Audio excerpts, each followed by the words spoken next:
شریعت اور طریقت دو الگ چیزیں نہیں ہیں.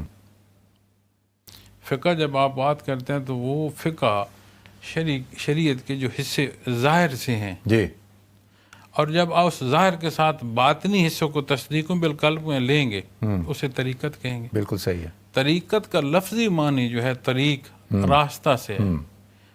آج جو سمجھ لیا گیا ہے کہ تصوف شاید جنات کا علاج ہے یا جادو کا علاج ہے، بیماریوں کا علاج ہے، رزق کے حصول کی بات ہے، اپنی کامیابیوں کا نام تصوف ہے. نہیں، یہ تو کنکر اور پتھر بھی ہیرے کے سامنے نہیں رکھتے مثال.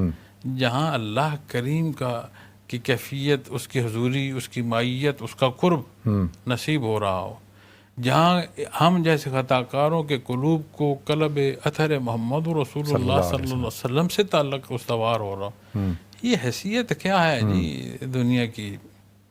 تو جب آپ دنیا کے امور کو دیکھتے ہیں تو اس کو ہم پھر تارک دنیا کی نظر سے سمجھتے ہیں، تو تارک دنیا تو نہیں ہے. جی، اسی دنیا میں جب اتباع نصیب ہو آپ صلی اللہ علیہ وسلم کا، تو یہی دنیا جو میرے اللہ کی بنائی ہوئی ہے، جو اس کی مخلوق ہے، آخرت کی تعمیر کا سبب ہوتی ہے. تو اب جب سالک کی تربیت کی بات آتی ہے تو کیا نبی کریم صلی اللہ علیہ وسلم کی خدمت میں حاضر ہونے والوں کو آپ نے تسبیحات دے کر فرمایا تھا کہ نماز نہ پڑھنا؟ کیا آپ نے فرمایا تھا کہ تیرا دل پاک ہوگا، تیرے اعمال جیسے مرضی رہے؟ تو یہ غلط العام باتیں ہیں.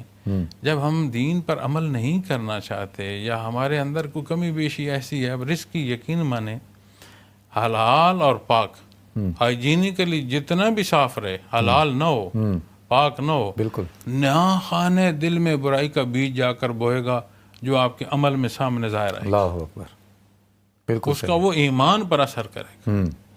ہم دیکھتے ہیں سردیوں گرمیوں کا موسم اثر کرتا ہے، کیونکہ جی گرمیوں کا موسم ہے اس لیے اثر کر رہا ہے، سردیاں ہیں جی اس لیے اثر کر، اعمال اثر نہیں کریں گے. گرد و پیش اثر ہو رہی ہے. تو جس مخلوق کو مرکزی حیثیت رب کائنات نے اور اپنی نیابت عطا فرمائی ہے، اس کے اعمال کا اثر نہیں ہوگا.